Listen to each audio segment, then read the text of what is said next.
Show with the Scholar and Emil. Good evening and welcome to the Blitz, the College Fantasy Football Show, Week 4 with my good friend, the Scholar, John Laub, and me, Emil Kadlec. John, how's your Friday? Hey. Oh, my Friday's been great, but we are literally getting blitzed with canceled games constantly. We've had 4 games canceled on the slate within the last 48 hours. Oof. I had to send you an update on my sleepers this afternoon because there was actually a game canceled around 2:30, 3 o'clock my time. But we're here for you. You know what I'm really excited about? The Pac-12 is coming back. The Mountain West is coming back. And I see a lot more excitement about college football this week than I have any of the other weeks. This is our 3rd show together, Emil. We've already started getting our listeners getting ready for this season. We're ahead of the curve. We know what's going on. So we're here again, week 4, to help you with your college fantasy football information. Fantastic. All right, let's start with the first slide. So, Emil, we have a loaded slate as far as games that I'm interested in. And remember, college fantasy football is a completely different game than NFL fantasy football. And just because you're highly ranked or you are a popular national team, it does not mean that you are going to produce or have the best players for college fantasy football. We have a very fascinating slate. We have 2 games expected over 70 points, Emil. And we're probably going to hit the over-under 80, maybe 4 to 6 times this year. But right now, I am so excited about this slate tomorrow. And we're going to kick it off tonight with UCF Central Florida at American Athletic Conference rival East Carolina. 77 points Vegas is projecting in this matchup. It has so much fantasy goodness, I can't even contain myself. Now, UCF is a heavy favorite. They're a 27-point favorite. But from a college fantasy football standpoint, we're going to go over players tonight to watch. And I guarantee you right now, there are players in that game on your free agent waiver wire list that you could acquire right now. So if you lost a player today, Charlotte, Georgia State, you could end up going to the waiver wire and getting a piece of this game. That is projected 11 touchdowns. I can't wait to see it. UCF blew out Georgia Tech on the road last week, and East Carolina opens up. This is their first game of the year. Then we're going to go to the Big 12, Emil. Another 70-point game. Texas at Texas Tech. When we did our first show, I mentioned Sam Ehlinger, and he ended up, I believe he threw 5 touchdowns that evening. He was on my watch list. Sam Ehlinger leads the Longhorns into Texas Tech with the 70.5 over-under. Texas Tech literally has no defense. They can't stop anyone. The Longhorns aren't very good on defense, and Texas Tech is an explosive offensive team. This game's a little bit closer than the East Carolina UCF matchup, and there probably are not as many players available on your waiver wire, but we'll discuss some of the players you can go and get tonight in that game. The other big game I'm looking forward to, Kansas at Baylor. 62 over-under, another big point spread here. Baylor, 17.5-point favorite. I do not think Kansas can compete and stay with Baylor. Baylor has a senior quarterback in Charlie Brewer. I know they lost Denzel Mims, but they still have wide receivers in that locker room. The Bears should be able to score points. Kansas will be playing catch-up. So there might be some garbage time points here, but I don't think Kansas can stay in this game with Baylor. but there are fantasy assets to put into your lineup. And then the game that I'm just fascinated by because of all the storylines. We know the SEC kicks off this weekend, and boy, do we have a great slate in the SEC. But I'm really interested in this Mississippi State at LSU game. LSU is the defending national champion, but Emil, they've lost their quarterback, their running back, and one of their top receivers, and another who are all in the NFL. And another receiver decided to opt out for the season. LSU has lost their offensive coordinator from last year, Joe Brady. Tremendous amount of turnover. But why this game is more exciting, Mississippi State has a new coach, Mike Leach. And Mike Leach has that air raid offense. He's been wildly successful at Texas Tech and Washington State. Gardner Minshew was his quarterback at Washington State 2 years ago. Will that air raid offense that passes and then passes and passes more, are they going to be able to keep up with the new LSU personnel on offense? Plus, the Tigers have a better defense than Mike Leach is used to playing against. He was in the Pac-12 and the Big 12. So this is a great game, Mississippi State versus LSU. And Mississippi State has K.J. Costello, who's a borderline NFL prospect. He went in the transfer portal, and he's coming from Stanford to Mississippi State. So I'm really excited about Mississippi State LSU tomorrow, Emil. Fantastic. That's looking good. So let's go to slide number 2. And who are we looking at under the microscope? I'm going to begin with a quarterback that not very many NFL draftniks are talking about. And he's probably outside your top 10, Devy. But I think you've got to pay more close attention to Holton Ahlers of East Carolina. Now, he's a junior, my friends. He is a 6'3", 228-pound left-hander. He has some very interesting skills that in the modern NFL are going to fascinate coaches. Not only does he have the size to play the quarterback, but he is a dual threat running back. He has those modern skills. He's mobile in the pocket. He's got a big arm. Emil in 2 seasons on campus, and he didn't start right away his freshman year. He got onto the field about halfway through. He has 951 yards rushing and 12 touchdowns. Whoa. On the ground. Huge. That's huge. He has 5,172 passing yards and 33 touchdowns. What I like about Ahlers, he's very smart with the football, Emil.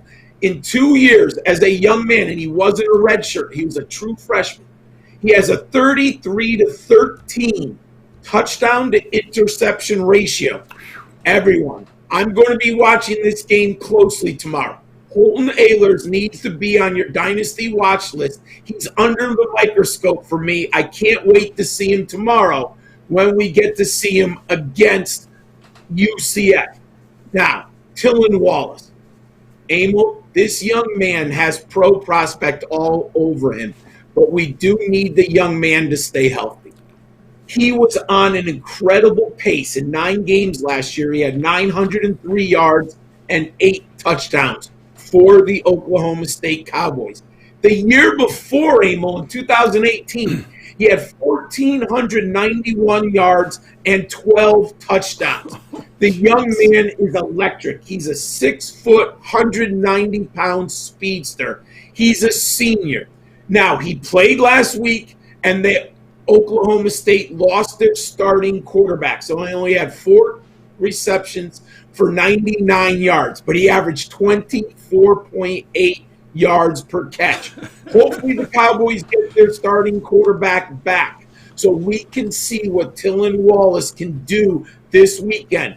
But Oklahoma State has put a lot of players in the NFL in the last 20 years, from Dez Bryant, and then we have James Washington. There are just a lot of players here.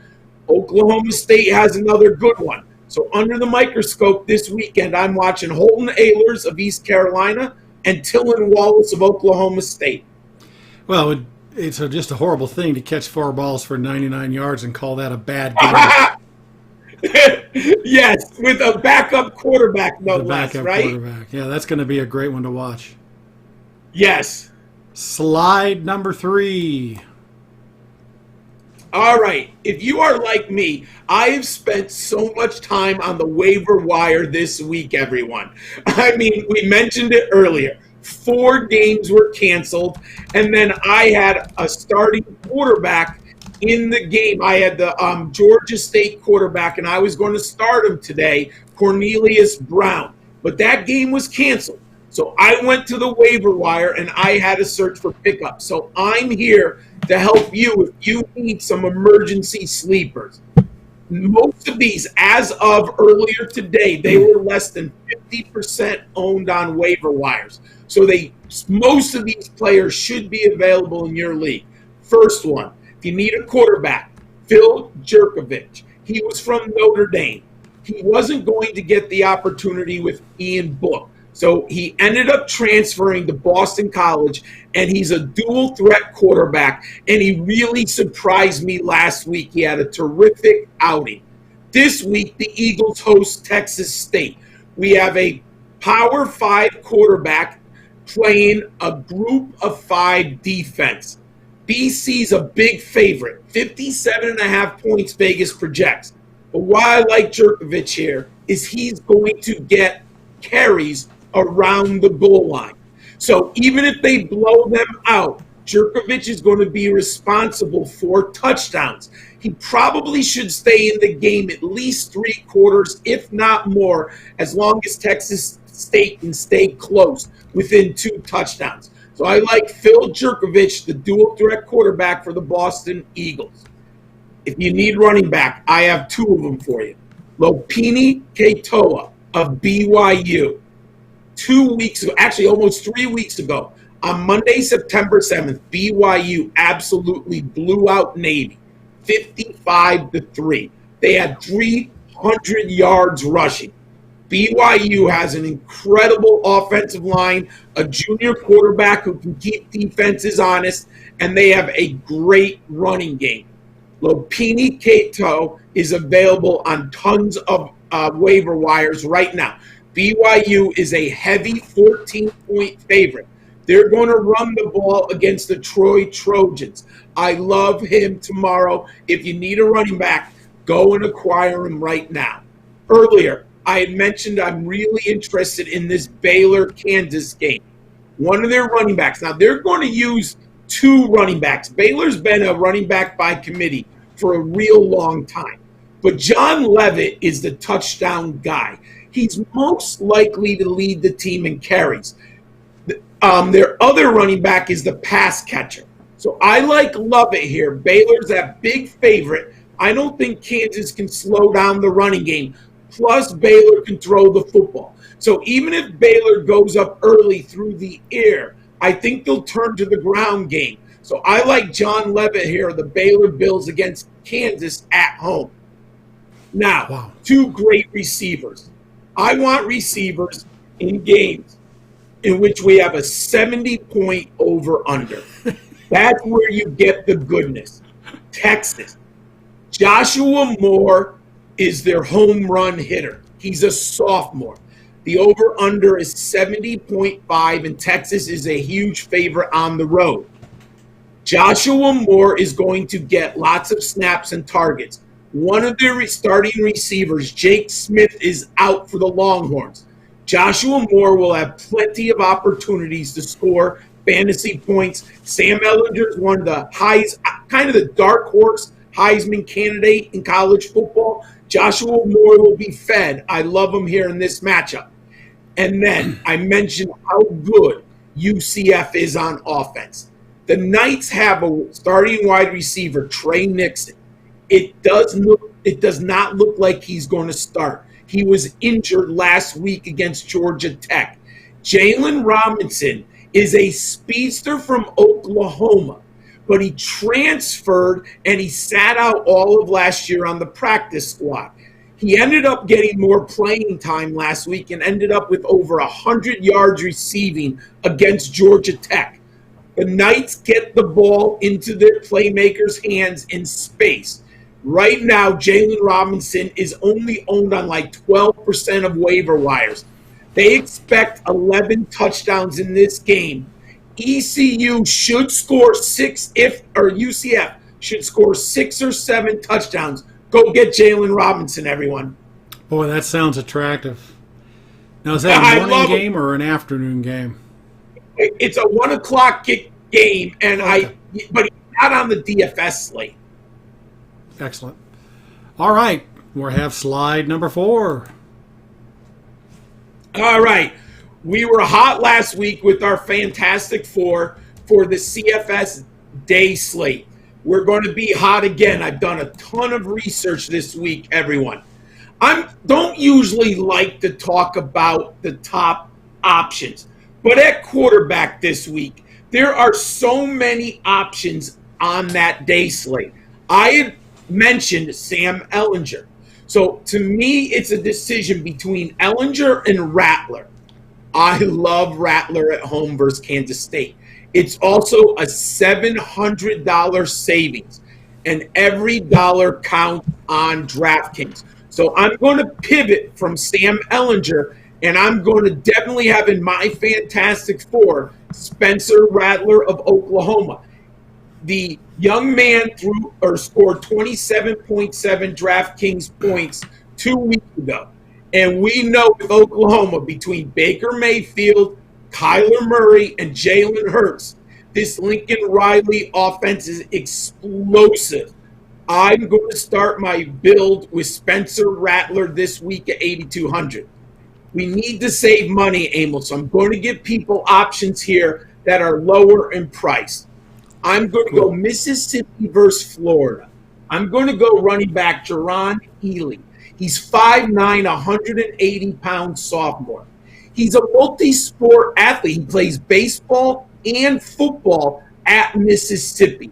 Last year, he was freshman All-American and freshman All-SEC first team. He is an incredible dual threat talent. He can catch passes and he runs the football. He had 20 receptions. You might not think that's a lot, but remember, he was a freshman.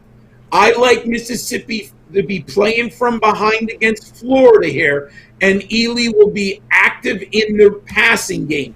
He's only 5,500 for a starting running back, so go and get him. Now, I've got to get a piece of that Texas game. The one piece that I'm going to advise everyone to get that's a good value, because we're looking for value in this game. I'm going to go T.J. Fasher of the Red Raiders. Last game, he had 8 receptions for 79 yards. He scored 15.9 points. He didn't get into the end zone. If he gets into the end zone, he ends up with well over 20 points. T.J. Fasher, they're going to be playing from behind the Red Raiders against the Longhorns. They might throw the ball 60 times, Emil, in this game. Texas Tech, Alan Bowman is going to be putting the ball in the air. I'm going to take T.J. Fasher, the Texas Tech wide receiver. And really, I can't believe this value popped up. It just popped up within the last 48 hours.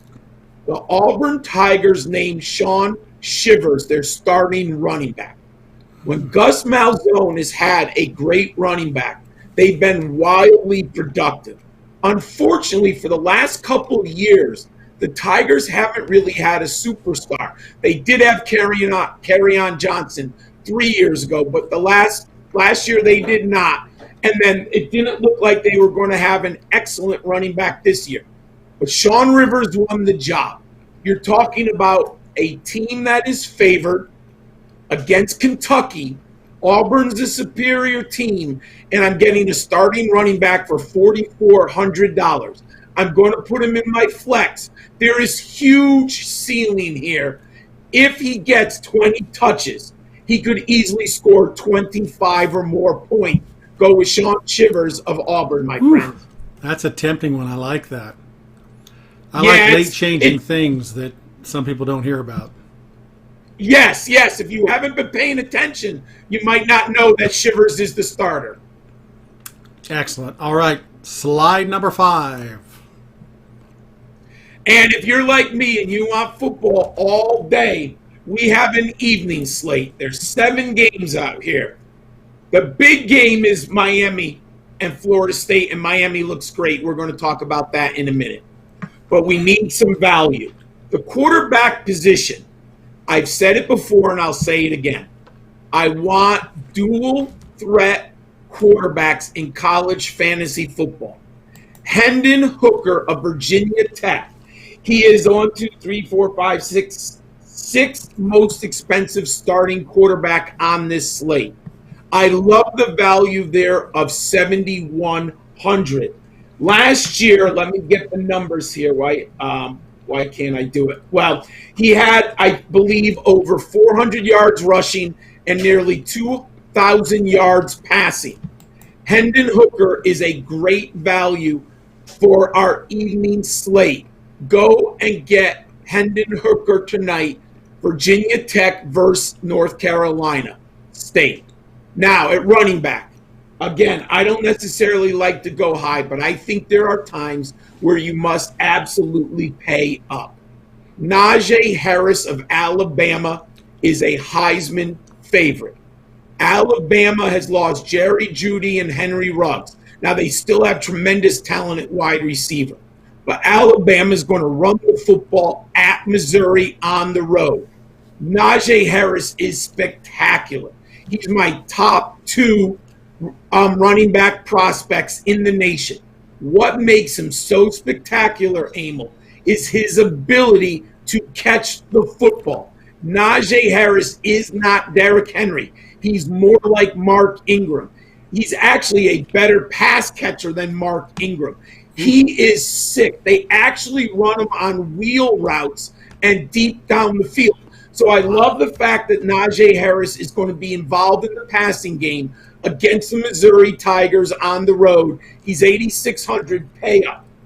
Now, what we have to do is we have to save money somewhere.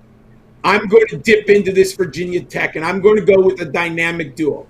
I'm going to pull the wide receiver Trey Turner of Virginia Tech. He's the guy that we are looking at. Oh, I have the wrong price. I apologize. He's only $6,000, so I typed in the wrong price. I apologize. You had me on that one. I'm thinking, man, if that's cheap. my error. I apologize, so everyone. Turner is 6,000. That's pretty darn good. Yeah, he's great middle price range. And I believe that Hendon Hooker will connect with Trey Turner often in this game.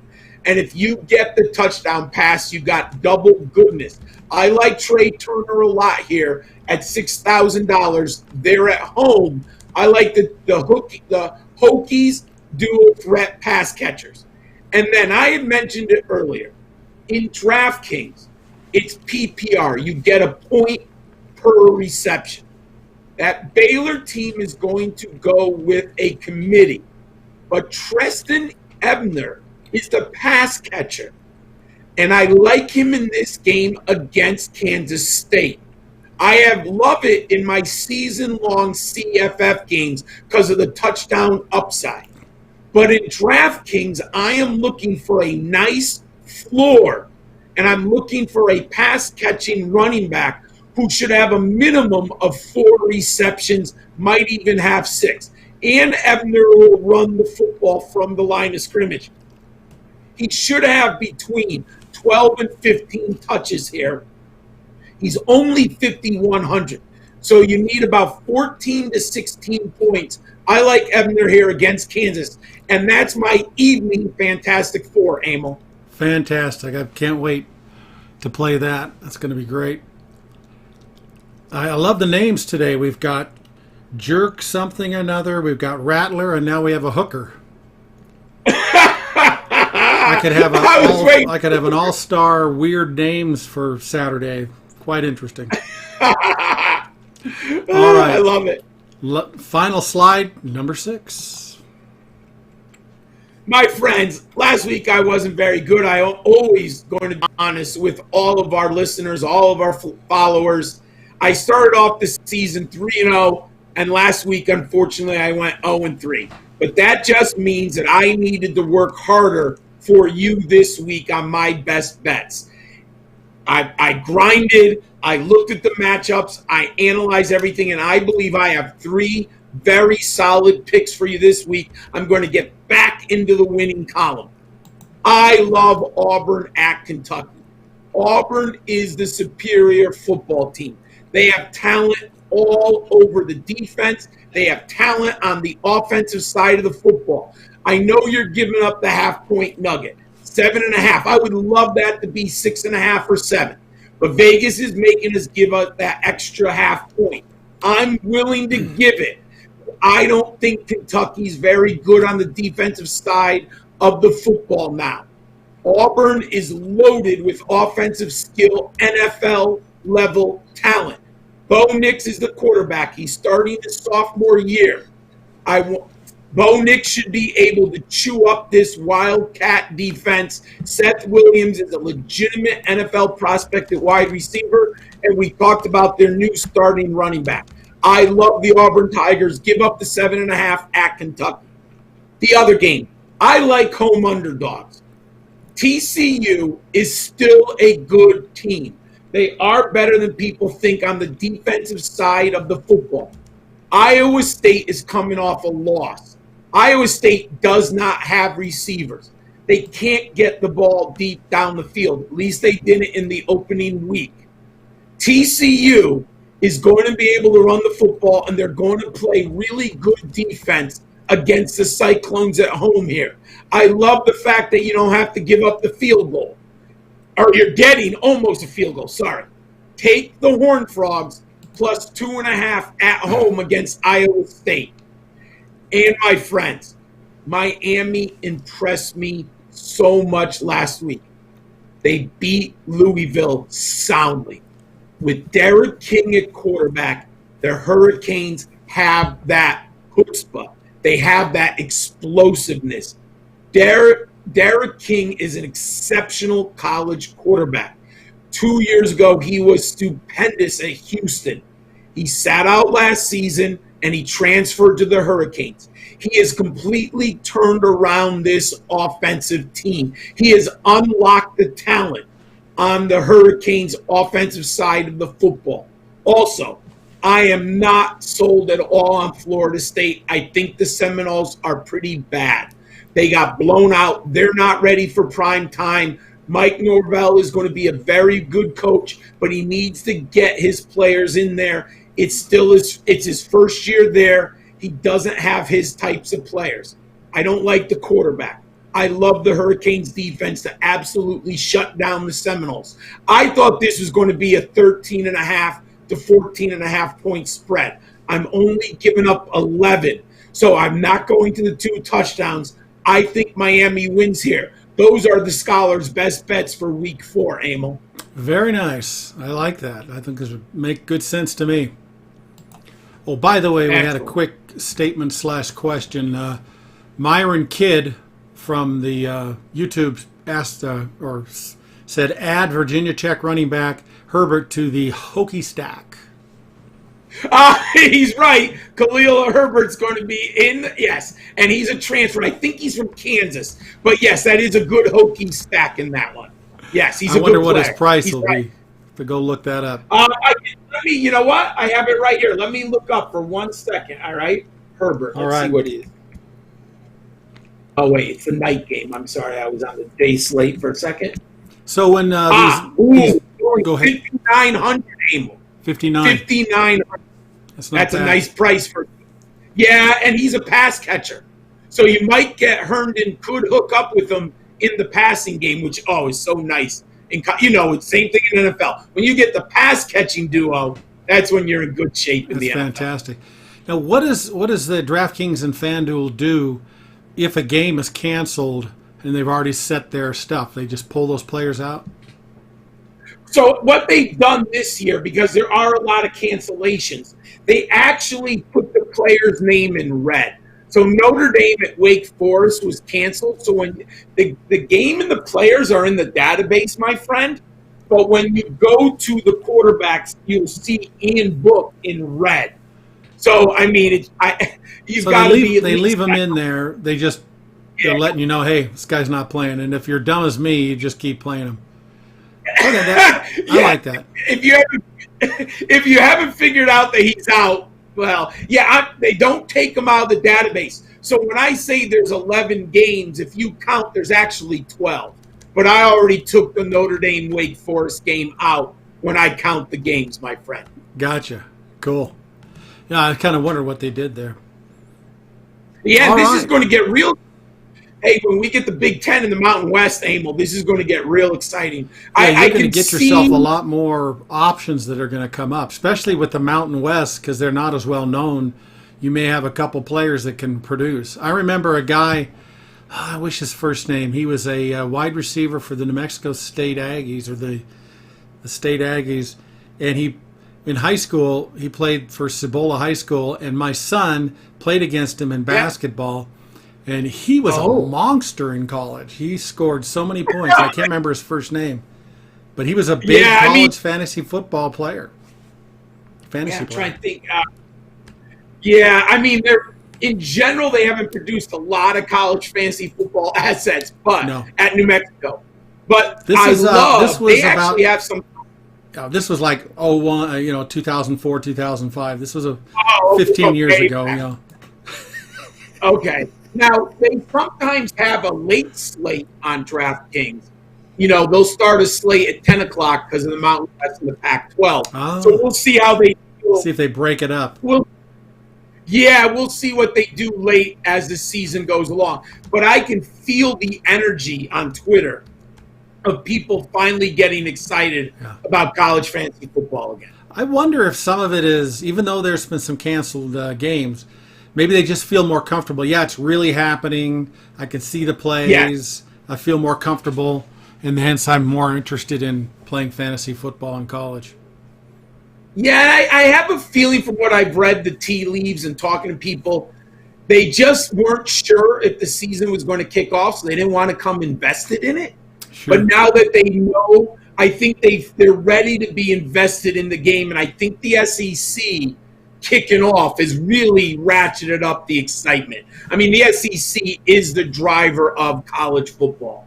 So the fact that they're playing this weekend is getting the excitement back up from thousands of people. I mean, I see it on Twitter. There's more articles out. People are posting and talking about it. I mean, 3 weeks ago, it was hard to get information out there, but I can tell it's coming. So it's exciting. I'm very happy. Very excited. It's going to be a fun one. That's great. Well, beautiful. Yes. Also, remember, we got our show tomorrow night at 7 Eastern Time. Is that correct? 7 Eastern Time. Yep. The DFS, basically, it's cash, but also we have GPP and a few other things. So it's a full spread. And we'll be talking a little ownership numbers then.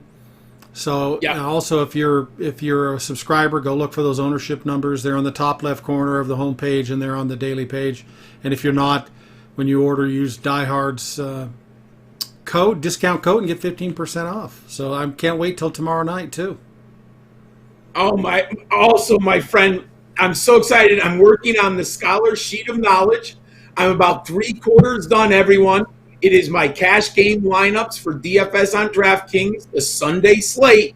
It's going to be published tomorrow morning, and I always update it Sunday mornings for all of our readers. So look for that. And then we're going to have, it's called the Line of Scrimmage. Emil and I do a cash game and contrarian GPP tomorrow night. Please join us tomorrow night at 7 o'clock. Yeah, same place. It's on our YouTube channel, Football Diehards. And, of course, if you miss it, you can watch it on demand on there. And, of course, we'll put it up on the site. Like tonight's show, it'll be on the site within 10, 15 minutes. So if you just go to the site and click the article, and you can watch the video.